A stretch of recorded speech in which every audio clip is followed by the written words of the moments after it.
রমজানে ওপেনে দুই নিকৃষ্ট মহিলা বিড়ি খাচ্ছিল, কি আপনারা দেখেননি? এরা আবার এখন ফতোয়াবাজি করছে। স্বরাষ্ট্র উপদেষ্টার পদত্যাগ চাই। স্বরাষ্ট্র উপদেষ্টা যা বলেছে ঠিক বলেছে, যে পাবলিক প্লেসে আপনি রোজার মাসে ধূমপান করবেন, মানে এখনো পর্যন্ত আইন আছে যে 50 টাকা জরিমানা যদি ওপেনে কেউ সিগারেট খায়, বিড়ি খায়, নেই। আর ওরা মেয়ে লোক, ওকে মেয়ে লোক বলা যায়? ওর স্বামী যদি বিড়ি মিড়ি খায় তাও তো একটু হালকা মেনে নেওয়া যায়। আর ও শয়তান মহিলা, ওরে চিরে ফেলা দরকার শয়তানগুলো। আবার সোশ্যাল নাম নিয়েছে, এগুলো বাংলাদেশের জন্য ক্যান্সার। আমরা স্বরাষ্ট্র উপদেষ্টা যিনি আছেন জাহাঙ্গীর আলম ভাইকে ধন্যবাদ জানাই। এরকম কড়া কথা বলেছেন আপনি, আলহামদুলিল্লাহ। আরো শক্ত হওয়া দরকার আপনার। ঘোষণা দিয়েছে যদি কোনো চাঁদাবাজ, কোনো ছিনতাইকারী, কোনো ডাকাত, কোনো চোর ধরা পড়ে, বিচার লাগবে না, সঙ্গে সঙ্গে বিসমিল্লাহি ওয়া আলা মিল্লাতি রাসূলিল্লাহ বলে মাটির নিচে দিয়ে দেবে। মিনহা খলাকনাকুম বলার দরকার নেই, কারণ এগুলো সমাজের জন্য ক্যান্সার। আর এগুলো করছে কারা আমরা খুব ভালো করে জানি। এই মহিলা পালিয়ে যাওয়ার পর থেকে প্রায় 27টা কুলু তৈরি করেছে কি করে এই দেশকে অশান্ত করা যায়। যাওয়ার আগে আইজিপি কে বলে গিয়েছিল, আমি যাবার পর 1 মাসের ভেতরে বাংলাদেশের অবস্থা এমন করবা যেন দাঁড়িয়ে থাকতে না পারে। শয়তান, ওকে মহিলা শয়তান, শয়তান মহিলা। আমরা কোরআনে কারিমের সূরা ইউসুফের তাফসীর পড়েছি, শয়তান 2 প্রকার, একটা মানুষ শয়তান আর একটা জিন শয়তান। কি এই মানুষ শয়তানের ভেতরে আবার 2 প্রকার, একটা পুরুষ শয়তান, একটা মহিলা শয়তান।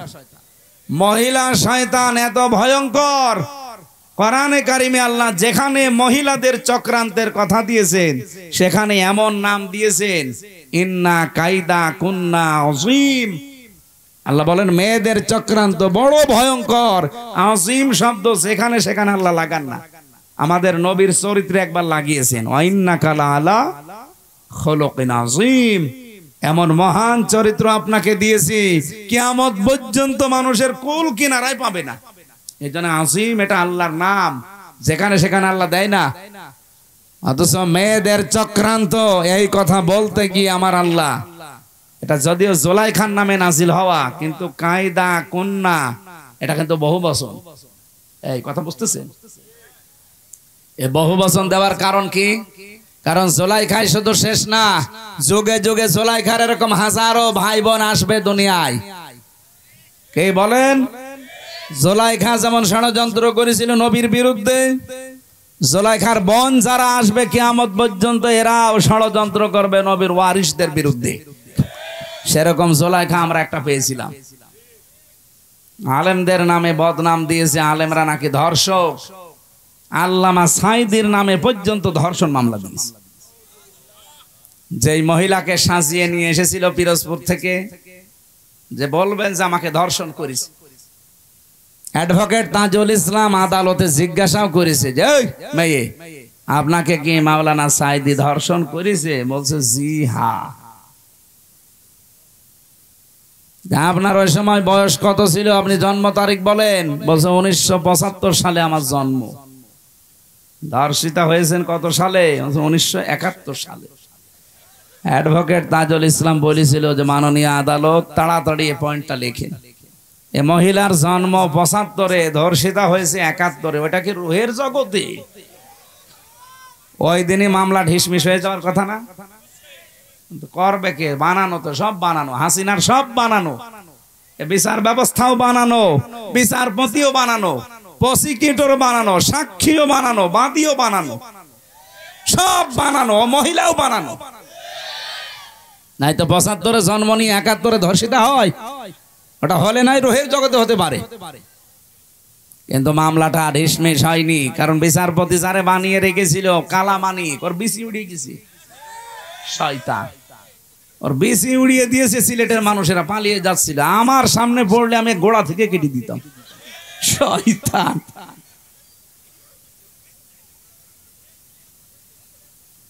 সেদিন আমার গাজীপুরে মাহফিল ছিল, আমি সেই রুমে ছিলাম, ফাঁসির কন্ডেম ছেলে, ওর পাশের রুমে আমি ছিলাম 16 নম্বরে। 15 নম্বরে, ওনাকে এখন 16 নম্বরে আছে। কারারক্ষী আমারে বলছে হুজুর ওই শয়তান আমার আন্ডারে আছে। আমি বললাম খাবার খুব কম করে দিবে। বলছে ওর বিসি উড়িয়ে গেছে। যাক, ও বিসি দিয়ে কি করবে? ওর বিসির কোনো কাজ আছে? শয়তান আল্লামা সাইদিকে বলে ফাঁসি দিতে পারলাম না, এই জন্য আমার জীবনের বড় আফসোস। ওরে পিটিয়ে মেরে ফেলা দরকার। শয়তান কলার পাতায় শুয়েছিল। কে কথা বলেন? কি দৃশ্য দেখেছেন? কলার পাতায় শুয়ে থাকার সময় মাথায় আবার টুপি দিয়েছে। শয়তান যাতে মাতাল হলো তালে ঠিক ছিল। কলার পাতায় তো শুয়ে আছে, মাথায় টুপি দিয়েছে, আর বেল্ট কি মাজা চলে না, আবার বেল্ট দিয়েছে। গলায় গামছা দিয়ে টানতে টানতে নিয়ে আসছিল সিলেটের মানুষগুলো। কত মানুষ ডিম মারছিল, পচা ডিম। দেখেন না আদালতে? আল্লাহ বলেন আযাব মুহিন, এটা অপমানজনক শাস্তি। আলেমদের বিরুদ্ধে যত নিকৃষ্ট কাজ এই শয়তানগুলো তালিকা বানিয়েছিল, 116 জন আলেমের, এরা নাকি ধর্ম ব্যবসায়ী। তার ভেতরে আমার নাম 10 নম্বর। সুবহানাল্লাহ, নাউযুবিল্লাহ। আমার ভাইরা, এই যে জালিকাল কিতাবু লা রাইবা ফি, কিতাবের আগে কেন আলিফ লাম দিয়েছেন? বালাগাত মানতেক যারা বোঝে, বিশেষ করে আরবি গ্রামারের কিছু নিয়ম আছে। আলিফ লাম যারা বুঝবে আলেমরা, দেখবেন ওখানে 4 প্রকারের নিয়ম দেওয়া আছে। আলিফ লামে ইস্তিগরাকি, এটা গরকন মানে ডুবন্ত পানি আছে না, ঠান্ডা, গলা আরো বসে যাবে। আরেকটা চা যদি দিতেন তাহলে ভালো হতো। আপনাদের এই মানে সামিয়ানা দেখি আমি চা চাওয়ার সাহস পাচ্ছি। এলাকা যে গরিব, চা সেই আমি করবো কি? তারপরেও যদি থাকে, না থাকলেও গরম পানি করে একটু দিয়ে। আমার মনে হয় এই বছরে যত অনুষ্ঠান করেছি, আজকের এইটাই সবচেয়ে গরিব পার্টি। এখন আমার যাওয়ার সময় তো আবার 300 টাকা দেবে না তো? না, সেদিন দিয়েছিল। ও, ওইদিকে ভালো আছে, আলহামদুলিল্লাহ। তো আপনারা আরেকটু ভালো করে করতে পারতেন। এইটা তো এই যে রেকর্ড হচ্ছে, তো দেখছেন এই যে কতগুলো কিরমান কাতিবিন, এরা কালকে এটা দেখাবে, বলবেন এই রাজশাহীর বাগমারা, এই দেওপাড়া নাকি এইটা যেন দেখাইন না ভাই, একেবারে সরাসরি আসমান দেখা যাচ্ছে। থাক, তারপরও গরিব মানুষ হলেও এরা, এদের ঈমান শক্ত আছে, আলহামদুলিল্লাহ। গরিব মানুষকে আল্লাহ এবং রাসূল বেশি ভালোবাসতেন, আমরাও এদেরকে বেশি ভালোবাসি। আর বাংলাদেশের রাজশাহী তো আমাদের কাছে, রাজশাহী, চাঁপাইনবাবগঞ্জ, সাতক্ষীরা আমাদের আবেগের জায়গা। সারা বাংলাদেশে আমার যতটুকু বাস্তবতা ধারণা আমি জানি, আল্লাহ যদি কিয়ামতে জান্নাত দেওয়া আরম্ভ করে, প্রথমে সাতক্ষীরা দিয়ে আরম্ভ করবে, এরপরে চাঁপাইনবাবগঞ্জ, এরপরে রাজশাহী, আর আমার কুষ্টিয়া থাকবে 64 নম্বরে, কারণ গাঁজার আড্ডা। ও জেলায় জন্ম নিয়ে ঝামেলায় আছে। আর অন্য জেলায় জন্ম হলে ভালো হইতো, ছাতা পরিচয়ও দেওয়া যায় না। আর বড় বড় শয়তান গুলো আল্লাহ পাঠিয়েছে ওখানে, ওই যে ইনু, নুনু, এরপরে হানিফ, কত অত্যাচার সে করেছে আমারে। এই প্রায় এই কয়টা বছর এলাকায় ঢুকতে দেয়নি। আমি বাড়ি যাওয়ার আগে দেখি 10 জন পুলিশ বসে আছে। কি গো হুজুর, আমরা চলে এসেছি ধরার জন্য। এইরকম কঠিন অবস্থায় রেখেছিল এই শয়তানগুলো।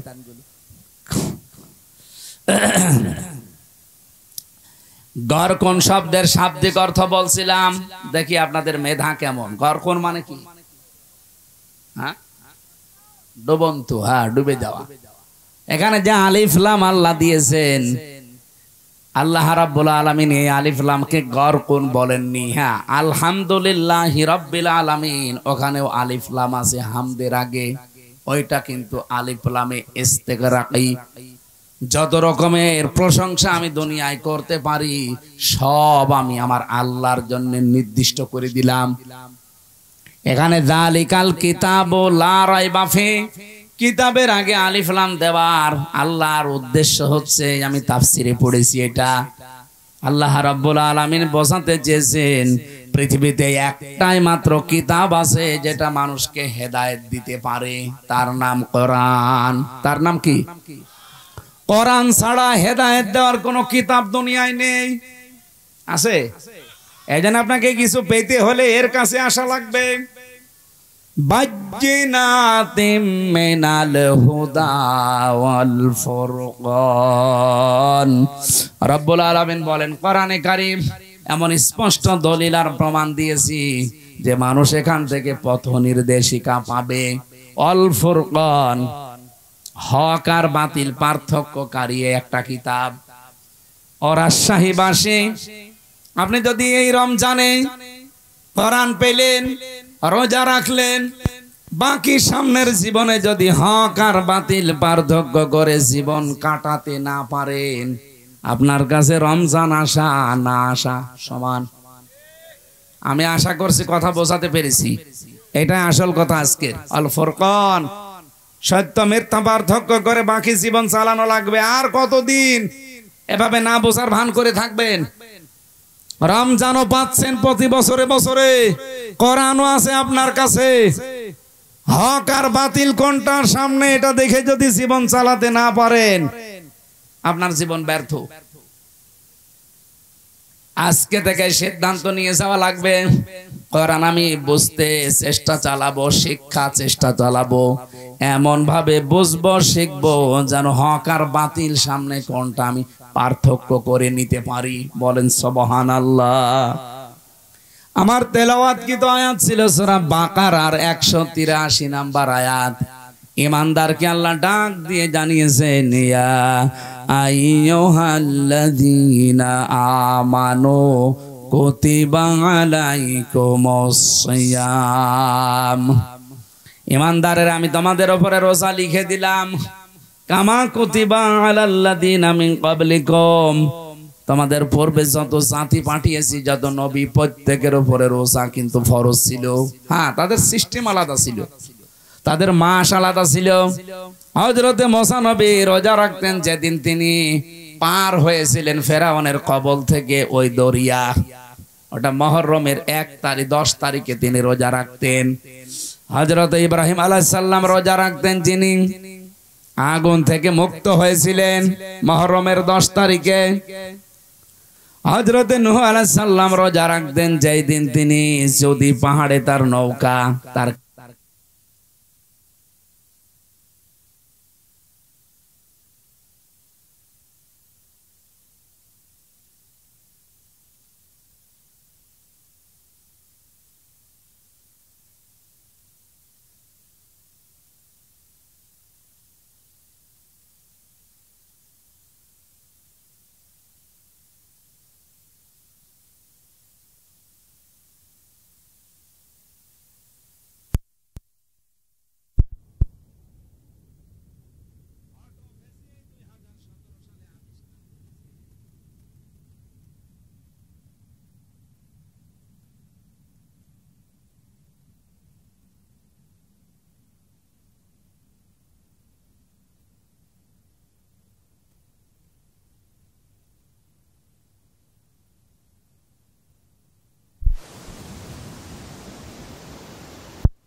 জাপানের একজন বিজ্ঞানী, স্বাস্থ্য বিজ্ঞানী, উনি নোবেল পেয়েছেন 2017 সালে। এই তথ্যটা দিয়েছেন ইউশোনারি ওসামি। এই লোকটা জানিয়েছে আমাদের শরীরের ভেতরে 2 কোটি কোষ আছে। একাধারে যদি মানুষ 12 মাস খাবার খেতেই থাকে, বন্ধ না করে খাবার খাওয়া, তাহলে এই শরীরের ভেতরে আরো আশপাশে কিছু বৃদ্ধি হয় কোষ। এই যে ফসল যারা চাষ করে, ফসলে আমার মনে হয় কত কিছু দেওয়ার পরও ফসল ভালো হয় না, কিন্তু পরগাছা, আগাছা, ওকে কিছু দেওয়া লাগে, এমনি বাড়তে থাকে। শরীরের ভেতরে ঠিক কোষ আল্লাহ দিয়েছেন 2 কোটি। এগুলো আমাদের শরীরকে কন্ট্রোল করে। কারণ 5 কেজি থেকে 5.5 কেজি। এই 5.5 কেজি রক্তকে পুরা শরীরে কন্ট্রোল করছে। এই কোষগুলো যদি না থাকে 5 প্রকার ক্যান্সার দেখা দেবে যদি ওই কোষ বৃদ্ধি হতেই থাকে। 2 নম্বরে টিউমার বৃদ্ধি হবে। যারা 11-12 মাস একাধারে খেতেই থাকে তাদের এই 2টা রোগ বেশি হওয়ার সম্ভাবনা, কারণ ওই কোষগুলো বাড়তে থাকে। উনি চিন্তা করলেন আল্লাহর দেওয়া, মানে কি গড, ওরা তো গড বলে, গডের দেওয়া কোষ বাদ দিয়ে বাকি যে কোষগুলো আছে এইগুলো কি করে নষ্ট করা যায়। আগাছা নষ্ট করতে হলে যেমন গোড়া কেটে বাদ দেওয়া লাগে, কি নয়তো আবার ওখান থেকে জন্ম নেবে। আপনি সারও দেবেন না, মাটিও দেবেন না, ঔষধও দেবেন না, ওই এমনি জোর পেয়ে যায়, এমনি বাড়তে থাকে। আর আপনার ওই অতিরিক্ত ওই আগাছা পরগাছা কোষগুলো যদি বাড়তে থাকে তাহলে আপনার শরীরের ভেতরে রক্তে 5 প্রকার ক্যান্সার হবে এবং টিউমার বাড়তে থাকবে। হয় টিউমার গুলো অনেকের ভেসে ওঠে, যে একটা ভেসে উঠিছে, হয়তো একটা ভেসে উঠবে কারোর ভেতরে চাপা থাকবে, ভেসে ওঠে না। টিউমার 2 প্রকার। চিন্তা করলেন এটা কি করে কমানো যায়। ওনার 13 বছর গবেষণার ফল, এমনিতে নোবেল দেয়নি, দিয়েছে এই কারণে 13 বছর গবেষণা করে উনি জানিয়েছে কেউ যদি অন্তত 29-30 দিন 12-14 ঘন্টা দিনের বেলা না খেয়ে থাকতে পারে একাধারে, তাহলে আল্লাহর এই গডের দেওয়া কোষগুলো, আমরা কি বলবো গড না আল্লাহ? আল্লাহ। ও যা বলে বলুক, আল্লাহর দেওয়া এই সৃষ্টি কোষগুলো, ওরা যেহেতু আল্লাহকে বিশ্বাস করে না, ওরা বলছে গডের দেওয়া প্রাকৃতিক নিয়মে এমনি তৈরি হওয়া। আসলে কি সব এমনি তৈরি হয়? এর পেছনে একজন কারিগর আছে না? এই জন্য আমরা বলবো, একবারে বলেন তো কে, আরো জোরে বলেন কে। ওরা অন্য জাতির লোক, ওরা আল্লাহকে বিশ্বাস করে না, এই জন্য গড বলে চালায়, প্রাকৃতিক বলে চালায়। প্রকৃতিগত ভাবে তৈরি হওয়া এই কোষগুলো তখন ক্ষুধার্ত হয়ে যায়, তখন ওই যে আগাছা পরগাছা অতিরিক্ত বেশি ওই কোষগুলো তখন খাওয়া আরম্ভ করে। 30 দিন একাধারে খেতে খেতে পুরা সাবাড় করে ফেলে, আপনাকে ওই আগের অবস্থায় আবার ফিরিয়ে দেয়। তখন ক্যান্সার থেকে, টিউমার থেকে আল্লাহ আপনাকে বাঁচিয়ে দেয়। আর ও লিখেছে যে আল্লাহ না বাঁচিয়ে দেয় আপনাকে গড। আমি আবার বলছি, ও যা বলে বলুক, ওর তথ্যটা ঠিক আছে। ও গড বলুক আর প্রাকৃতিক বলুক, আমরা কি বলবো বলেন তো? আল্লাহ পাক 30টা রোজার দ্বারা এটা করেন। চিন্তা করলে এটা পাওয়া যাবে কোথায়? এই তথ্যটা পৃথিবীর কোন ধর্মগ্রন্থে আছে কিনা দেখি তো। 4,500 ধর্মগ্রন্থ আছে দুনিয়ায়। কত? 4,500। উল্লেখযোগ্য সেগুলো নিয়েছেন। এই পৃথিবীতে সবচাইতে বেশি মানুষ বাস করে খ্রিস্টান ধর্মে। কোন ধর্মে? ওই যে ওরা বাইবেল পড়ে, দেখেন না, ত্রিপিটক পড়ে। এই পৃথিবীতে 2 নম্বরে বেশি মানুষ বাস করে ইসলাম ধর্মে। ওরা আছে 250 কোটি আর আমরা আছি 200 কোটি। যেভাবে মুসলমান আরম্ভ হয়েছে সারা বিশ্বে, বিশেষ করে ইংল্যান্ডে, আমেরিকায়, মুসলমান যেভাবে বৃদ্ধি হওয়া আরম্ভ হয়েছে, আমাদের চরিত্র, আমাদের অ্যাক্টিভিটিস, আমাদের যদি কাজকর্ম আরো উন্নত হতো সাহাবীদের মতো, মুসলমান আরো বেড়ে যেত। আমরা বাটপারি করি, সিটারি করি, প্রতারণা করি, এই জন্য ওরা মনে করে মুসলমান এই ও ছাতা হওয়ার দরকার নেই। কিন্তু সাহাবীদের মতো যদি আমরা তাকওয়া অবলম্বন করতে পারতাম, চরিত্র বানাতে পারতাম, এই মানুষগুলো আমাদের দেখে দেখে মুসলমান আরো বেশি হয়ে যেত। 4,500 ধর্মীয় গ্রন্থগুলো একটা একটা করে মিলিয়েছে। কোন ধর্মীয় গ্রন্থ পাইনি যে এই তথ্যটা পাওয়া যাবে। শেষ পর্যন্ত মুসলমানদের ধর্মীয় গ্রন্থ কোরআনে কারীম, সূরা বাকারার আমি যে আয়াত পড়েছি 183 নম্বর আয়াতের পরের আয়াত শেষের অংশে, সূরা 80 নম্বর আয়াত, ওয়া আনতাসুমু খায়রুল লাকুম ইন কুনতুম তা'লামুন। বলেন আল্লাহু আকবার।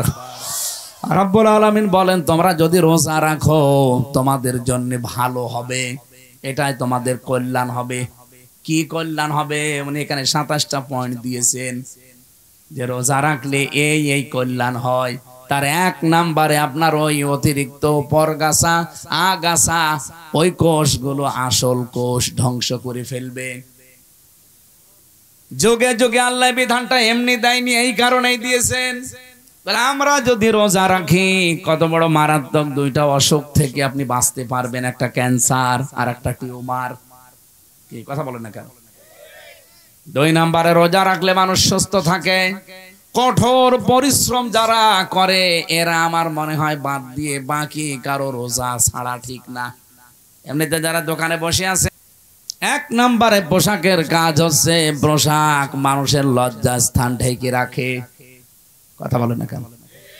স্বামী স্ত্রী 2 জনের কিন্তু এই চরিত্র হওয়া লাগবে, একে অন্যের দোষ গোপন করে রাখবে। আর আমরা না, পরিবারের দোষ আরো বিভিন্ন জায়গায় একে অন্যেরটা বলে বেড়াই। 2 নম্বরে পোশাকের কাজ হচ্ছে পোশাক মানুষের সম্মান বৃদ্ধি করে। বলেন তো, এখানে আমি যে পোশাক পরে এসেছি এই কারণে আপনারা আমার উঠতে দিলেন। আমি যদি ন্যাংটা হয়ে আসতাম, যত বড় আমির হামজা হোক উঠতে দিতেন, বলতেন নাউজুবিল্লাহ আস্তাগফিরুল্লাহ। হযরতে শেখ সাদি রহমাতুল্লাহ আলাইহি ওনার কিতাব 2টা প্রসিদ্ধ কিতাব আছে, গুলিস্তান আর বস্তা। আমি পড়েছিলাম ওই জামানায়, এটা বাংলায় বের হয়েছিল, উর্দুতে আছে, ফার্সিতে আছে। ওই সময় যেহেতু উর্দু পড়তাম কওমি মাদ্রাসায়, গুলিস্তান বস্তা 2টা বই আমি মাঝে মাঝে পড়েছিলাম। একটা ঘটনা আমার মনে পড়ছে। উনি একবার ছেঁড়া জামা কাপড়, স্বাভাবিক ভাবে থাকতেন এমনিতেই, কবি মানুষ তো, কবি যারা দেখবেন ওরা ওই রকমই থাকে, স্বাভাবিক জীবন যাপন করতেন, সেরকম হাই ফাই পোশাক পরতেন না। এক দাওয়াতে গিয়েছেন, মানুষ তারে চিনতে পারে নাই, খাবারও দিতে চায় না, অথচ পরে ওই অনুষ্ঠানে তিনি সেই রকম উন্নত পোশাক পরে, রাজকীয় পোশাক পরে এসেছেন। লোকজন মনে করছে কে না কে, তাড়াতাড়ি নিয়ে তারে খাবারে বসিয়েছে। যত রকমের খাবার তার প্লেটে দিয়ে বলছে নেন। উনি খাবার খাওয়া বাদ দিয়ে একটা একটা করে সব পকেটে তুলছে। লোকজন বলছে আপনি পাগল হয়ে গেছেন? বলে না, পাগল তোমরা, এতক্ষণ পর্যন্ত আমি এসেছিলাম, সম্মান আমাকে করনি, করেছো আমার এই পোশাককে, এজন্য পোশাককে খাবার খাওয়াচ্ছে, যে খা, আমার দাম নেই, দাম তো তোর। পোশাক এটা কিন্তু মানুষের দাম, সম্মান, মর্যাদা বাড়িয়ে দেয়। স্বামী স্ত্রীর সম্পর্ক হওয়া দরকার ঠিক ওই রকম। রব্বুল আলামিন এমনিতেই হুন্না লিবাসুল লাকুম দেননি, ওয়া আনতুম লিবাসুল লাহুন্না। পৃথিবীর প্রতিটি জিনিসের পেছনে একজন দায়ী থাকে, যে তাকে উপরে ওঠার জন্যে। মক্কার দাম যেহেতু কাবার জন্যে, মদিনার দাম নবীজির জন্যে। স্বামী স্ত্রীর দাম স্ত্রী স্বামী, স্বামী স্ত্রীর জন্যে। রমজানুল মোবারকের দাম হচ্ছে কোরআনের জন্যে। রব্বুল আলামিন বলেন এমন কোরআন আমি দিয়েছি হুদাল লিন্নাস, এটা মানুষকে হেদায়েত দেবে। কোরআনের সেই ক্ষমতা এখন আর নেই। আগেকার জামানায় যারা পীর সাহেব শুনতাম, বিভিন্ন দরবারে মানুষ যেত আল্লাহকে পাওয়ার জন্য, তারা কোরআন শরীফ তুলে দিত, এই নেন আল্লাহকে পেয়ে যাবেন। তারা কোরআন পড়তো, বুঝতো আমার আল্লাহর পরিচয় তারা পেয়ে যেত। এখনকার জামানায় দেখি অধিকাংশ দরবারে সিস্টেম আর নেই। এখন গেলে কোরআন শরীফ আর দেয় না, জিকির দেয়, হো হো করবি যা। আপনি ব্রাহ্মণবাড়িয়া, চট্টগ্রাম, বিশেষ করে কুমিল্লা, এই লাইনগুলোতে আপনি যে দেখবেন যত দরবার আছে, অধিকাংশ দরবারে গেলে কোরআন শরীফ দেয় না। আমার তাহেরি ভাই এক পীর, ওখানে লেখা আছে আল্লামা পীর মুফতি গিয়াসউদ্দিন আত-তাহেরি রহমতুল্লাহ, ও তো মরেনি, রহমতুল্লাহ বলা ঠিক হবে না, মাদ্দাজিল্লুহুল আলিয়া। এর কাছে যারা যায় ওকে কোনোদিন কোরআন শরীফ তুলে দেবে, কারণ ও নিজেই দেখি কোরআন শরীফ পড়তে পারে না। ওর যা তেলাওয়াত আমার ছোট মেয়েও হাসবে। কি আমি তো নিজে দুই একটা শুনেছি ওনার যা তেলাওয়াতের সিস্টেম, আমার ওই যে ছোট মেয়ে যেটা ফারিহা জান্নাত ওইটাও হাসবে। এ পড়া হইলো, আমার আব্বার পড়া মাঝে মাঝে শুনি তাই হাসা যে কি পড়ছে দাদা। কোরআন শরীফ পড়তে হলে যে নিয়ম নীতিগুলো আগে জানা লাগে ওটা আমার মেয়ে জানে, কিন্তু আমার বাবা জানে না। বাবা এই 64-65 বছর বয়সে এখন আবার নতুন করে আলিফ বা তা সা শিখতেছে। উনি আপনাদের মতো গ্রাম্য মানুষ, কৃষক, এতদিন হয়তো পড়েনি বা সে সময় দেয়নি। এখন এই বুড়ো বয়সে এসে আমি তা তাকিদ দিয়েছে যে পড়াই লাগবে, টাকা পয়সা খরচ হয় হোক, আপনাকে শেখা লাগবে মরণের আগে কোরআন। যেহেতু রমজানুল মোবারক এসে গেছে, 1 মাসে হুজুরকে দরকার হয় আপনি রেখে দেন। এখন পড়তেছে, আশা করছি উনিও পারবে। পীরের দরবারে আগে গেলে তারা কোরআন তুলে দিত, মানুষ পড়ে পেয়েছে তো আল্লাহকে। এখন যেহেতু কোরআন দেয় না, এই জন্য আল্লাহকে অধিকাংশ দরবারে পায় না, পায় কি গাঁজা। আর কথা বলে না কেন? আপনি দেখছেন না এখন বিভিন্ন জায়গায় যৌথ বাহিনী রেড দিচ্ছে, অধিকাংশ দরবার গুলো প্রায় 113টা দরবারেরই দেখলাম, এগুলো সব ব্যাংকে গড়িয়ে দিয়েছে অলরেডি। কারণ এখানে সব জেনা, ব্যভিচার আর গাঁজা খাওয়ার আড্ডাখানা। কোরআন শরীফের কোন নিয়ম সেখানে পাওয়া যায় না, অথচ নাম কিন্তু পীরের দরবার, শাহেন শাহে দরবার। ওখানে আবার বছরে বছরে ওরস শরীফ হয়, নওরোজ শরীফ হয়, খসরোজ শরীফ হয়, গোসল শরীফ হয়। 1 বছর পীর সাহেব গোসল করে না, ওই একদিন এসে গোসল করবে। ওই গোসলের পানি নিয়ে তার মুরিদের মা বোন ভাবি যা আছে সবাই আল্লাহর নাম নিয়ে নাকি খায়, বিসমিল্লাহ বলে। নাউজুবিল্লাহ। 1 বছর গোসল না করলে আমার মনে হয় ওর কাছে শয়তানও বেড়বে না। ওটা কি গন্ধ, পাটা তো কি। আর এই লোকের যদি গোসল করিয়ে সেই পানি, আমার মনে হয় পানির কাছেও যাওয়া ঠিক না। বলেন 2-3 দিন গোসল না করলে তা কেমন লাগে শরীরের ভেতর। আর শয়তান 1 বছর কত কিছু হয়, আমি নিচে নামলাম না। আমি যেটা বোঝাতে চাই, কোরআন আল্লাহ দিয়েছেন মানুষকে হেদায়েত দেওয়ার জন্য, সেই ক্ষমতা এখনো কোরআনের আছে। এই জন্য প্রথম আয়াত কি কোরআনের? যালিকাল কিতাবু লা রাইবা ফীহ। এই যে কিতাবের আগে আলিফ লাম আছে। আপনারা কি গল্প পেছনে আমার কানে আওয়াজ আসে, এটা বন্ধ করেন তো একটু।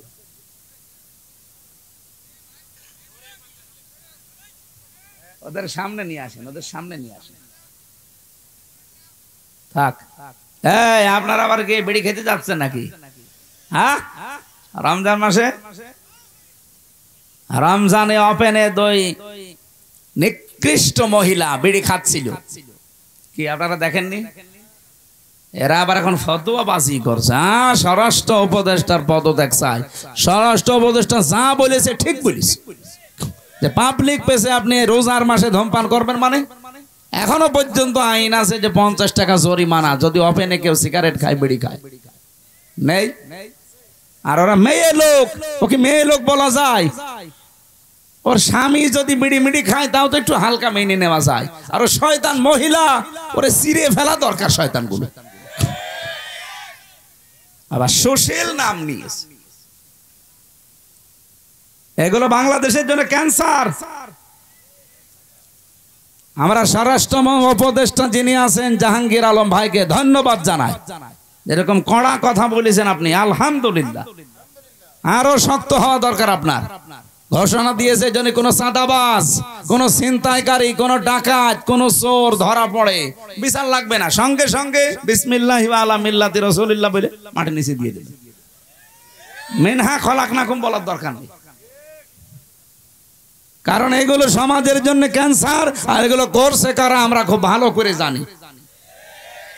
এই মহিলা পালিয়ে যাওয়ার পর থেকে প্রায় 27টা কুলো তৈরি করেছে কি করে এই দেশকে অশান্ত করা যায়। যাওয়ার আগে আইসিপি কে বলে গিয়েছিল আমি যাবার পর 1 মাসের ভেতরে বাংলাদেশের অবস্থা এমন করবা যেন দাঁড়িয়ে থাকতে না পারে। শয়তান, ওকে মহিলা শয়তান, শয়তান মহিলা। আমরা কোরআনে কারিমের সূরা ইউসুফের তাফসীর পড়েছি, শয়তান 2 প্রকার, একটা মানুষ শয়তান আর একটা জিন শয়তান। কি এই মানুষ শয়তানের ভেতরে আবার 2 প্রকার, একটা পুরুষ শয়তান, একটা মহিলা শয়তান। মহিলা শয়তান এত ভয়ঙ্কর, কোরআনে কারিমে আল্লাহ যেখানে মহিলাদের চক্রান্তের কথা দিয়েছেন সেখানে এমন নাম দিয়েছেন, ইন্না কাইদা কুন্না আযীম। আল্লাহ বলেন মেয়েদের চক্রান্ত বড় ভয়ঙ্কর। আযীম শব্দ সেখানে সেখানে আল্লাহ লাগান না, আমাদের নবীর চরিত্রে একবার লাগিয়েছেন, ওয়াইন্নাকা লাআলা খুলুকিন আযীম। এমন মহান চরিত্র আপনাকে দিয়েছি কিয়ামত পর্যন্ত মানুষের কুল কিনারায় পাবে না। এজন্য আযীম এটা আল্লাহর নাম, যেখানে সেখানে আল্লাহ দেয় না। অথচ মেয়েদের চক্রান্ত এই কথা বলতে গিয়ে আমার আল্লাহ, এটা যদিও জুলাইখার নামে নাজিল হওয়া, কিন্তু কায়দা কন্যা এটা কিন্তু বহু বচন। এই কথা বুঝতেছেন? এই বহু বচন দেওয়ার কারণ কি? কারণ জুলাইখাই শুধু শেষ না, যুগে যুগে জুলাইখার এরকম হাজারো ভাই বোন আসবে দুনিয়ায়। কে বলেন? জুলাইখা যেমন ষড়যন্ত্র করেছিল নবীর বিরুদ্ধে, জুলাইখার বোন যারা আসবে কিয়ামত পর্যন্ত এরাও ষড়যন্ত্র করবে নবীর ওয়ারিসদের বিরুদ্ধে। সেরকম জুলাইখা আমরা একটা পেয়েছিলাম। আলেমদের নামে বদনাম দিয়েছে, আলেমরা নাকি ধর্ষক। আল্লামা সাইদির নামে পর্যন্ত ধর্ষণ মামলা দিয়েছে। যেই মহিলাকে সাজিয়ে নিয়ে এসেছিল পিরোজপুর থেকে, যে বলবেন যে আমাকে ধর্ষণ করেছে, অ্যাডভোকেট তাজুল ইসলাম আদালতে জিজ্ঞাসাও করেছে যে মেয়ে আপনাকে কি মাওলানা সাইদি ধর্ষণ করেছে? বলছে জি হ্যাঁ। আপনার ওই সময় বয়স কত ছিল? আপনি জন্ম তারিখ বলেন। বলছে 1975 সালে আমার জন্ম। ধর্ষিতা হয়েছেন কত সালে? 1971 সালে। অ্যাডভোকেট তাজুল ইসলাম বলেছিল যে মাননীয় আদালত তাড়াতাড়ি এই পয়েন্টটা লেখেন, এ মহিলার জন্ম 75-এ, ধর্ষিতা হয়েছে 71-এ। ওটা কি রুহের জগতে? ওই দিনই মামলা ঢিসমিস হয়ে যাওয়ার কথা না? করবে কে? বানানো তো, সব বানানো, হাসিনার সব বানানো, বিচার ব্যবস্থাও বানানো, বিচারপতিও বানানো, প্রসিকিউটর বানানো, সাক্ষীও বানানো, বাদীও বানানো, সব বানানো, মহিলাও বানানো। নাই তো 75-এ জন্ম নিয়ে 71-এ ধর্ষিতা হয়? ওটা হলে নাই রোহের জগতে হতে পারে, কিন্তু মামলাটা ঢিসমিস হয়নি। কারণ বিচারপতি যারে বানিয়ে রেখেছিল কালামানিক, ওর বিসি উড়িয়ে গেছে। শয়তান, ওর বিসি উড়িয়ে দিয়েছে। সিলেটের মানুষেরা পালিয়ে যাচ্ছিল, আমার সামনে পড়লে আমি গোড়া থেকে কেটে দিতাম। শয়তান।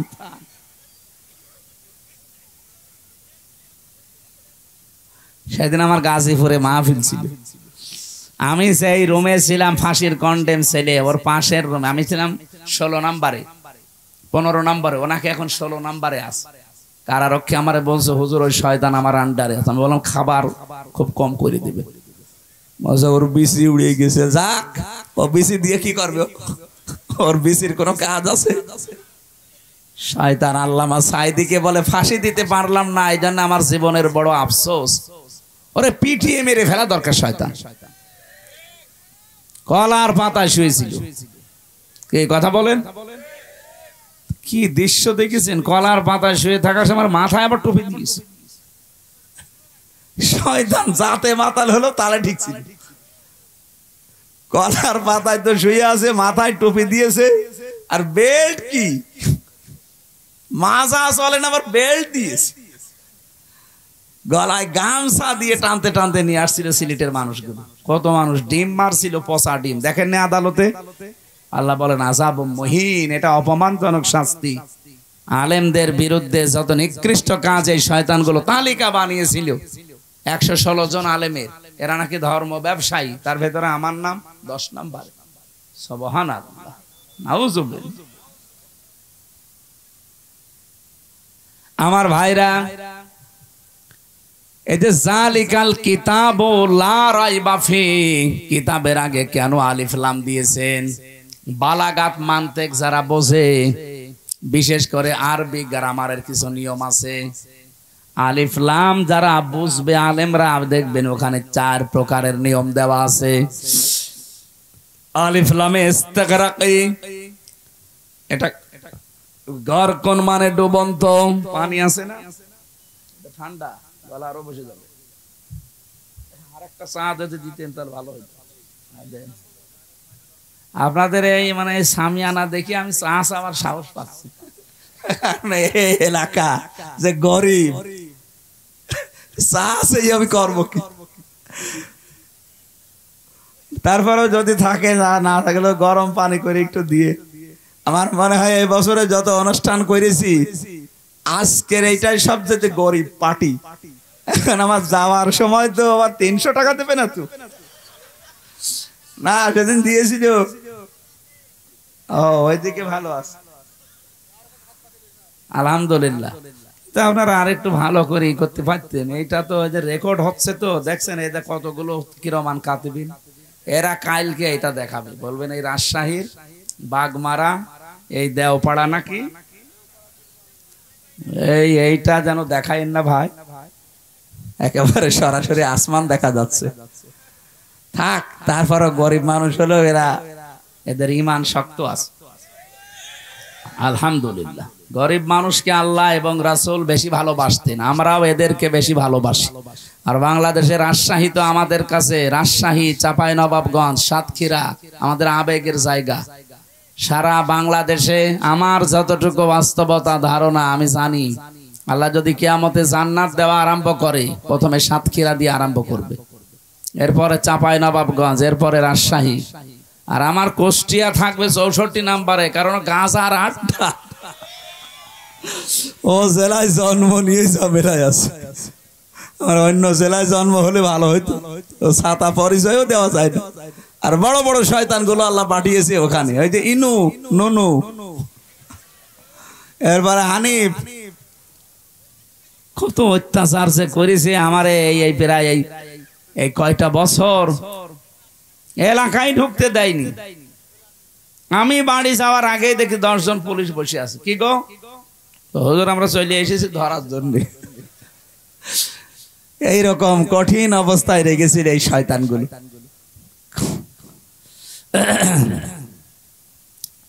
গরকন শব্দের শাব্দিক অর্থ বলছিলাম, দেখি আপনাদের মেধা কেমন। গরকন মানে কি? হ্যাঁ, ডুবন্ত, হ্যাঁ ডুবে যাওয়া। এখানে যে আলিফ লাম আল্লাহ দিয়েছেন, আল্লাহ রাব্বুল আলামিন এই আলিফ লামকে গরকন বলেননি। হ্যাঁ, আলহামদুলিল্লাহি রাব্বিল আলামিন, ওখানেও আলিফ লাম আছে হামদের আগে, ওইটা কিন্তু আলিফ লামে ইস্তিগরাকি। যত রকমের প্রশংসা আমি দুনিয়ায় করতে পারি সব আমি আমার আল্লাহর জন্য নির্দিষ্ট করে দিলাম।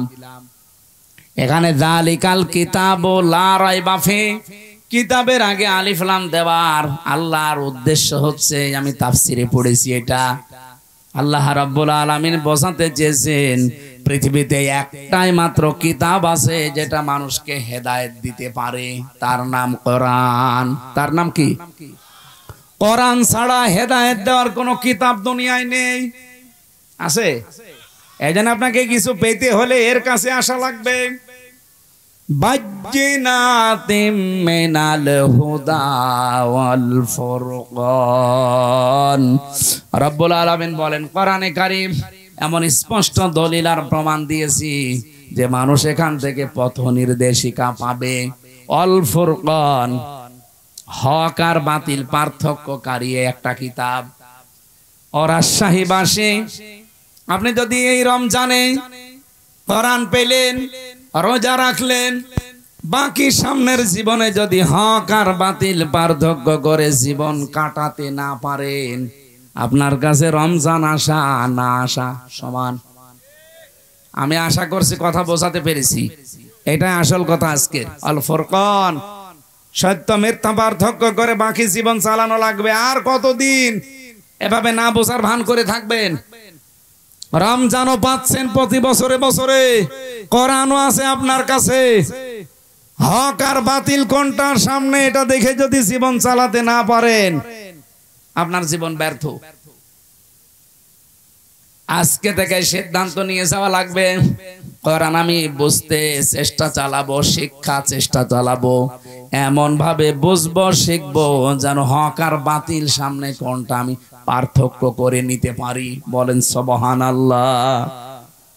আমার তেলাওয়াত কি তো আয়াত ছিল সূরা বাকারার 183 নাম্বার আয়াত।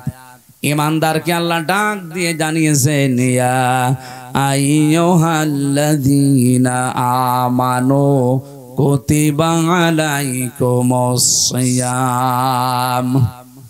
ঈমানদারের আমি তোমাদের উপরে রোজা লিখে দিলাম, কামা কুতিবা আলাল্লাযীনা মিন ক্বাবলিকুম, তোমাদের পূর্বে যত জাতি পাঠিয়েছি, যত নবী, প্রত্যেকের উপরে রোজা কিন্তু ফরজ ছিল। হ্যাঁ, তাদের সিস্টেম আলাদা ছিল, তাদের মাস আলাদা ছিল। হযরতে মুসা নবী রোজা রাখতেন যেদিন তিনি পার হয়েছিলেন ফেরাউনের কবল থেকে ওই দরিয়া, ওটা মুহররমের 10 তারিখে তিনি রোজা রাখতেন। হযরতে ইব্রাহিম আলাইহিস সালাম রোজা রাখতেন, যিনি আগুন থেকে মুক্ত হয়েছিলেন মুহররমের 10 তারিখে। হযরতে নূহ আলাইহিস সালাম রোজা রাখতেন যেই দিন তিনি যদি পাহাড়ে তার নৌকা তার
জাপানের একজন বিজ্ঞানী, স্বাস্থ্য বিজ্ঞানী, উনি নোবেল পেয়েছেন 2017 সালে। এই তথ্যটা দিয়েছেন ইউশোনারি ওসামি।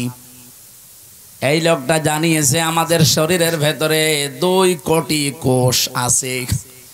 একাধারে যদি মানুষ 12 মাস খাবার খেতেই থাকে, বন্ধ না করে খাবার খাওয়া, তাহলে এই শরীরের ভেতরে আরো আশপাশে কিছু বৃদ্ধি হয় কোষ। এই যে ফসল যারা চাষ করে, ফসলে আমার মনে হয় কত কিছু দেওয়ার পরও ফসল ভালো হয় না, কিন্তু পরগাছা, আগাছা, ওকে কিছু দেওয়া লাগে, এমনি বাড়তে থাকে। শরীরের ভেতরে ঠিক কোষ আল্লাহ দিয়েছেন 2 কোটি, এগুলো আমাদের শরীরকে কন্ট্রোল করে। 5 কেজি থেকে 5.5 কেজি, এই 5.5 কেজি রক্তকে পুরা শরীরে কন্ট্রোল করছে। এই কোষগুলো যদি না থাকে, 5 প্রকার ক্যান্সার দেখা দেবে যদি ওই কোষ বৃদ্ধি হতেই থাকে।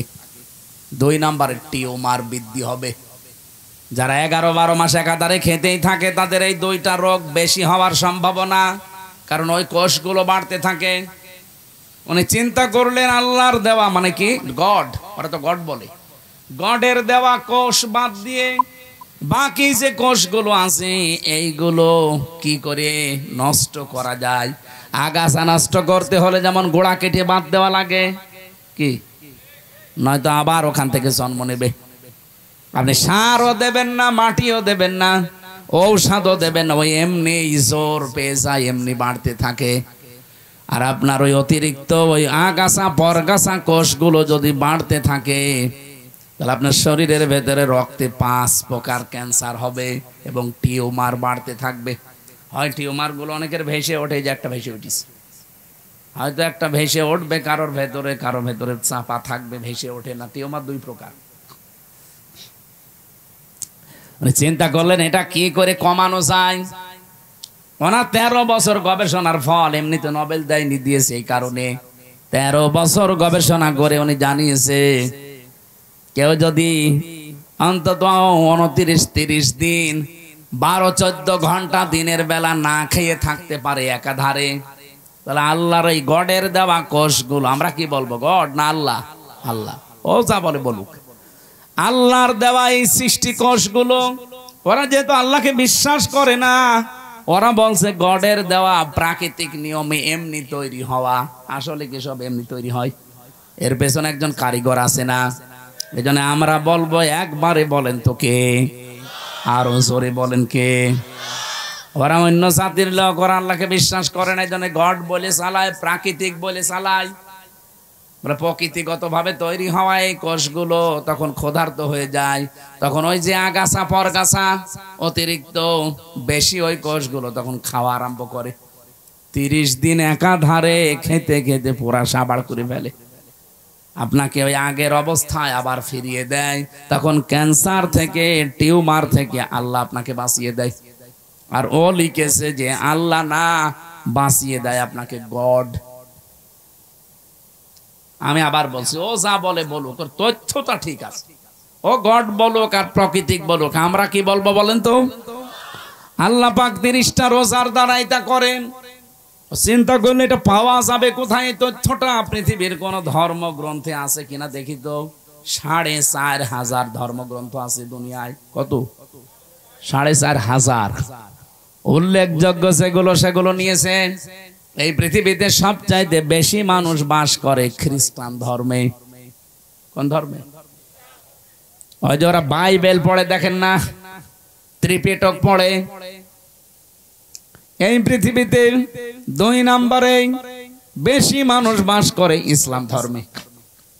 ওরা আছে 250 কোটি আর আমরা আছি 200 কোটি। যেভাবে মুসলমান আরম্ভ হয়েছে সারা বিশ্বে, বিশেষ করে ইংল্যান্ডে, আমেরিকায়, মুসলমান যেভাবে বৃদ্ধি হওয়া আরম্ভ হয়েছে, আমাদের চরিত্র, আমাদের অ্যাক্টিভিটিস, আমাদের যদি কাজকর্ম আরো উন্নত হতো সাহাবীদের মতো, মুসলমান আরো বেড়ে যেত। আমরা বাটপারি করি, সিটারি করি, প্রতারণা করি, এই জন্য ওরা মনে করে মুসলমান এই ও ছাতা হওয়ার দরকার নেই। কিন্তু সাহাবীদের মতো যদি আমরা তাকওয়া অবলম্বন করতে পারতাম, চরিত্র বানাতে পারতাম, এই মানুষগুলো আমাদের দেখে দেখে মুসলমান আরো বেশি হয়ে যেত। 4500 ধর্মীয় গ্রন্থগুলো একটা একটা করে মিলিয়েছে। কোন ধর্মীয় গ্রন্থ পাইনি যে এই তথ্যটা পাওয়া যাবে। শেষ পর্যন্ত মুসলমানদের ধর্মীয় গ্রন্থ কোরআনে কারীম, সূরা বাকারার আমি যে আয়াত পড়েছি 183 নম্বর আয়াতের পরের আয়াত শেষের অংশে, সূরা 80 নম্বর আয়াত, ওয়া আনতাসুমু খায়রুল লাকুম ইন কুনতুম তা'লামুন। বলেন আল্লাহু আকবার।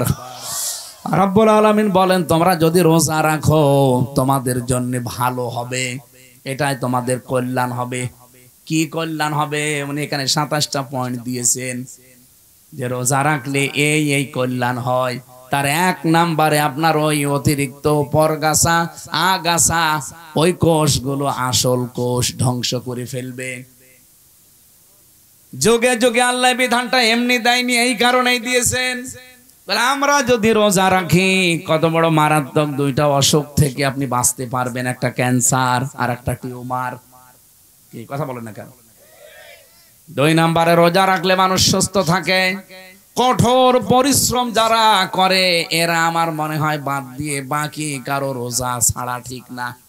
এমনিতে যারা দোকানে বসে আছেন, মাঠে ঘাটে কাজ, হ্যাঁ মাঠের কাজও কঠিন, কিন্তু তারপরেও যদি আপনি রোজা রাখতে পারেন, 1 মাস রোজা রাখার দ্বারা ওই অটোফেজির মাধ্যমে আপনার কোষগুলো ধ্বংস হবে এবং আপনাকে সুস্থ করার জন্য 11 মাস আপনাকে চালানোর জন্য রোজা কার্যকর ভূমিকা পালন করবে। রোজা এখন থেকে আর ছাড়া যাবে। কত মানুষ দোহাই দেয়, হুজুর আমার গ্যাস, আমি রাখতে পারি না, এটা একটা শয়তান। রোজা রাখলে তোর গ্যাস ভালো হবে। যারা বলে আমার ডায়াবেটিস, রোজা রাখলে সমস্যা, কে বলেছে আপনাকে? আপনার কি ডায়াবেটিস আমার চাইতে বেশি? জেলখানায় যে আমার ডায়াবেটিস 27।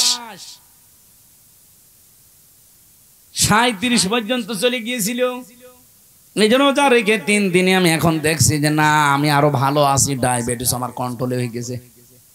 এই জন্য রোজা রাখলে বিজ্ঞান প্রমাণ করছে কেউ যদি 12-14 ঘন্টা দিনের বেলায় না খেয়ে থাকতে পারে তার ডায়াবেটিসও কন্ট্রোল হয়ে যায়। আল্লাহ কি এমন যে এমন বিধান উনি দিয়েছে যেটা আমাদের শরীরের সাথে মানাবে না? না, এই জন্য উনি বুঝে শুনে দিয়েছেন এই বিধানটা, যেহেতু শুধু আমাদের উপরে না, আমাদের পূর্বে যত জাতি আল্লাহ পাঠিয়েছে সবার উপরে এইটা ছিল, আমাদের উপরেও ছিল, কিন্তু 1 মাস না 6 মাস। আল্লাহ পাক বলেন আমার নবী যখন এসেছিল আমি তাকে 6 মাস রোজা দিয়েছি। উনি তো আনন্দে যে 6 মাস রোজা পেয়েছি। অন্যান্য উম্মতেরা মাত্র 1টা পেয়েছিল বছরে। আর আমরা তরকারিতে কত কিছু দিয়ে তাজা করে রাখেন, ওই তরকারি ওই ফল আপনার ছেলেকে আপনি খাওয়াবেন, আপনার মেয়েকে খাওয়াবেন, আপনি ওই সময় তো খাওয়াতে চান না। বাকি গুলোও তো যারা ক্রেতা তারা তো আপনার ছেলে মেয়ের মতো মনে করা লাগবে। এই জন্য যে মানুষগুলো এই যে রমজান এসেছে পণ্যের দাম বাড়িয়ে ক্রাইসিস তৈরি করেন, আপনার নামাজ রোজা তারাবি কিচ্ছু কবুল হচ্ছে না, সব মাঠে মারা যাচ্ছে। যদি কবুল হয় তাহলে সূরা আরাফের আয়াতগুলো মিথ্যা হয়ে যাবে। হযরতে সালেহ আলাইহিস সালাম, সালেহ না শুআয়ব আলাইহিস সালাম, তার জামানার মানুষদেরকে আল্লাহ ধ্বংসই করেছিলেন এই খাদ্যে ভেজাল দেওয়া আর ওজনে কম বেশি করার কারণে। বাংলাদেশে অনেক উম্মতের ভেতরে এটা এখন নেই, ওজনে কম বেশি। বলেন বলেন কি যে আছে ওর হাতের ভেতরে, এরকম করে 1 কেজি 1.5 কেজি হয়ে যায়। আবার নামাজ পড়তে যায় 5 ওয়াক্তের জায়গায় 6 ওয়াক্ত মিলিয়ে পড়ে না। আপনার নামাজ পড়তে কে বলেছে? আপনাকে নামাজ পড়ার অর্থই হচ্ছে আপনি ওজনে যেন কম বেশি না করেন, খাদ্যে যেন ভেজাল না দেন, জমিনের আইল যেন না ঠেলেন। সারা জমিন 1-1.5 বিঘা 2 বিঘা চাষ করছে ভালো, আইলের কাছে গেলে ওর নাঙ্গলের মাথাও খারাপ, ওর মাথাও খারাপ, মানে এমন চিকন করে মনে হচ্ছে যে পুল সিরাত বানিয়ে ফেলেছে আইল। আরে ভাই, আলটা একটু তো বড় করে রাখা দরকার, 2 জনে ছাড় দিয়ে যেন মানুষ একটা হেঁটে যেতে পারে, একটা সীমানা পিলার, ওইটা জোর করে করে কাটতে কাটতে যদি চিকন বানিয়ে ফেলেন, যতটুকু বেশি করেছেন যদি 1 বিগত হয়ে যায়, কিয়ামতে এরকম জমিন 7টা মাথার উপরে চাপিয়ে দেবে, তখন নেন কত লাগে। আমরা এখন থেকে সিদ্ধান্ত নেব খাদ্যে ভেজাল আজকে থেকে বন্ধ হবে। আর যারা এগুলো করছে এত কড়াকড়ি করা দরকার তাদের উপরে, কারণ তারা মানুষ হত্যা করার শামিল। হ্যাঁ, কথা বলেন না কেন? খাদ্যে ভেজাল দেওয়া, ফরমালিন দেওয়া, ঔষধ দেওয়া, এবং যারা পণ্যগুলো ক্রাইসিস করে তৈরি করে আটক করে রেখে এই রোজার মাস আসলে মানুষ এগুলো বেশি করে। আমি বিশ্বের অন্যান্য দেশের সাথে মিলালাম, তারা মুসলমানেরা রোজার মাস আসলে অন্য মাসে যদি 100 টাকা কেজি থাকে, রোজার মাস হলে 70 টাকা করে দেয়। আর এই দেশে যদি 70 থাকে, রোজার মাস হলে 100 টাকা করে। আপনার এত দরকার লাভ ক্ষতি, এইটার আসল মালিককে আরো জোরে বলেন না। আমরা তো এটা মনে করি না, তাহলে রোজার মাসে রোজাদারদের আল্লাহরে বান্দা বান্দীদের কষ্ট দেওয়ার জন্য বাড়িয়ে দিতাম না। মনে করে না আমার লাভ বেশি করা লাগবে। আরে ভাই, লাভ আপনার হবে 170-এর জায়গায় 100 টাকা, 70-এর জায়গায় 100 টাকা নিয়ে আসবেন, এদিকে আর এক রাস্তা খুলে দেবে আল্লাহ, 200 টাকা চলে যাবে। মাথার ভেতরে যেগুলো আছে, একটা যদি নাট বল্টু ঢিল হয়ে যায়, আপনি টের পাচ্ছেন, শেষে 100 না ওরকম 1000-100 যাবে। কম্পিউটারে দেখলাম মাথার ভেতরে আছে ফ্রন্টাল লব, অক্সিপিটাল লব, প্যারাইটাল লব, টেম্পোরাল লব, মোটর কর্টেক্স, সেন্সরি কর্টেক্স, লব 70,000 তার দিয়ে রক দিয়ে আল্লাহ পুরা মাথাটা পুরা শরীরের সাথে কন্ট্রোল করছে। বিজ্ঞান এখন দেখাচ্ছে যদি একটা তার অকেজ হয়ে যায়, হামজা পাগল হয়ে যাবে, নিজের পায়খানা নিজে খাবে। আপনি কার দিকে ভরসা করে জোর করেন বলেন? আল্লাহর বিধান বাদ দিয়ে আপনি আন্দাজে উপায় করছেন, এগুলো থাকবে? থাকবে না। এই জন্য খাদ্যে ভেজাল, ফরমালিন এগুলো মুক্ত হওয়া দরকার। এই মুহূর্তে সিদ্ধান্ত নেওয়া লাগবে। রোজা এসেছে এগুলো দেওয়ার জন্য। কামা কুতিবা আলাল্লাযীনা মিন ক্বাবলিকুম, এর পূর্বে যত জাতি তাদেরকে রোজার এই শিক্ষায় ছিল। নবীজি বললেন আমি তো আনন্দেই ছিলাম। মুসা নবী আমাকে বলছে আপনি কমান, পারবেন আপনার উম্মত। আমি বারবার গিয়েছি, আল্লাহ কমিয়েছে, শেষে 1 মাস। মুসা নবী আবার বলছে যান, আবার কমান, না আমার লজ্জা করে, যা নিয়েছি এইটাই হোক। সঙ্গে সঙ্গে জিবরাইল এসে বলে হে রাসূল, আল্লাহ কিন্তু 1 মাসই রোজা লিখে দিয়েছিলেন। আল্লাহ যেটা লেখে ওইটা কি পরিবর্তন হয়? যেহেতু আপনার কনসিডারের কারণে আল্লাহ কমিয়ে দিয়েছে, কিন্তু পরিবর্তন হবে না। আপনার উম্মতদেরকে বলবেন ওরা যদি 1 মাস হক আদায় করে রোজা রাখতে পারে, মহান আল্লাহ তাদেরকে 6 মাস রোজা রাখার সওয়াব দিয়ে দেবেন। হাদিস, বিশ্ব নবী বলেন ওই লোকটার রোজায় আল্লাহর কোনো দরকার নেই যে লোকটা রোজা রেখেও মিথ্যা কথা ছাড়তে পারে না। এদেশে তো নেই। আমরা নিজেদেরকে এখন থেকে কন্ট্রোল করব, আল্লাকুম তাত্তাকুন, তাকওয়া যেন অর্জন হয়। রোজা রাখার দ্বারা যেটা আপনি দেখান আমার আল্লাহকে, অন্যান্য ইবাদতেও এইটাই দেখাবেন। আল্লাহ কম বেশি সবাইকে এই আয়াতের উপরে তাদের জীবন চালানোর তৌফিক যেন দান করেন, বলেন আমিন। এই বিধানটা মানতে গিয়ে কত কন্ট্রোল ভাবে মানুষ চলে। কেউ না দেখলে আল্লাহ দেখছে, এই ভয়ে কোনো হারাম জিনিস খেতেও চায় না। কি বলেন বলেন? অথচ এই মানুষটা বাকি 11 মাস বাবা শাহজালাল সব হালাল। না, এইভাবে চলতে হবে না। রোজার শিক্ষাটা আমাদের জীবনে যেন কাজে লাগে। কুতিবা আলাইকুম, কুতিবা শব্দ দিয়ে আল্লাহ যতগুলো আয়াত নাযিল করেছেন, কুতিবা আলাইকুমুল কিতাল, কুতিবা আলাইকুমুল কিসাস, কুতিবা আলাইকুমুস সিয়াম, প্রত্যেকই ফরজ। আপনি শুধু সিয়াম ফরজ মনে করেন, অনেকে কিসাসকে ফরজ মনে করে না, বলে এটা দুনিয়ার কাজ, এটা খারাপ কাজ, এটা বর্বর কাজ। এই জন্যই তো সুরঞ্জিত বাবু বলেছিল যে চুরি করলে হাত কেটে দাও, এই আইন হচ্ছে কোরআনে, এটা বর্বর আইন। বলেন নাউজুবিল্লাহ। কুতিবা আলাইকুমুল কিতাল, তোমাদের উপরে যুদ্ধ জিহাদ আমি ফরজ করে দিলাম, লিখে দিলাম। এই কথা শুনলে অনেক মানুষ মনে করে এটা জঙ্গিবাদের কাজ। জিহাদকে যারা জঙ্গি মনে করে তারাই আসল জঙ্গি। আরে ভাই, জিহাদ হচ্ছে পৃথিবীর জঙ্গি নির্মূল করার জন্য। অন্যায় যেখানে, জিহাদ সেখানে। বলেন তো চাঁদাবাজি করা অন্যায় কাজ না? এই কথা বলেন না কেন? সুতরাং চাঁদাবাজি যেখানে, প্রতিবাদ সেখানে, এইটার নামই জিহাদ। যেখানে যে অন্যায় হবে ওই জায়গায় দাঁড়িয়ে যাবেন। রোজার এই শিক্ষা এসেছে দেওয়ার জন্য 1 বছর পরে। আমরা যদি এই শিক্ষা নিয়ে বাকি 11 মাস সত্যি চালাতে পারি, আল্লাহর কসম এ দেশ আবার দাঁড়িয়ে যাবে। খালি রোজার শিক্ষায় যথেষ্ট, আর কিছু লাগবে না। 27টা বললাম না শিক্ষা আছে রোজার। 1 নাম্বার আমাদের শরীরের রোগ 2টা গুরুত্বপূর্ণ থেকে আল্লাহ বাঁচাবে রোজার দ্বারা। 2 নাম্বারে বিপদে পড়লে এমন জায়গা থেকে আল্লাহ সাহায্য পাঠাবে আপনার ধারণাও নেই যে এখান থেকে সাহায্য আসতে পারে। এরকম প্রায় 9টা বিষয় আমি কোরআনে পড়েছি। এই জন্য আমরা রোজা রাখার দ্বারা এগুলো পেতে চাই। যেহেতু সামনে সেহরি, 11:30 বাজে, সামনে সেহরি আর তাহাজ্জুদের নামাজ আর মনে হয় 40 মিনিট পরে দাঁড়াবো। আর বলা ঠিক হবে না, আগামীতে আবার আসবো ইনশাআল্লাহ। আল্লাহুম্মা আমিন। লা হাওলা ওয়ালা কুওয়াতা ইল্লা বিল্লাহিল আলিয়্যিল আযীম। আল্লাহুম্মা গফিরলি ওয়ারহামনি ওয়াহদিনি ওয়াফিনি ওয়ারযুকনি ইয়া রাব্বাল আলামিন। আল্লাহ, সামনে তাহাজ্জুদের নামাজ, সেহরি আছে, ফজরের নামাজ আছে, এজন্য আমি আর চালাতে পারলাম না, শেষ করে দিলাম। যতটুকুই বলেছি আমাদের আমল করার তৌফিক দাও। রাজশাহীর বাগমারা, দেওপাড়া, এই গ্রামাঞ্চলের মানুষগুলো কোরআন শোনার জন্য রাতের বেলা বসে আছে, নারী পুরুষেরা, এদেরকে তুমি কোরআনের জ্বলন্ত হেদায়েত দিয়ে দাও। এ মাহফিলের আঞ্জাম যারা দিয়েছে, যে যেভাবে এগিয়ে এসেছে আল্লাহ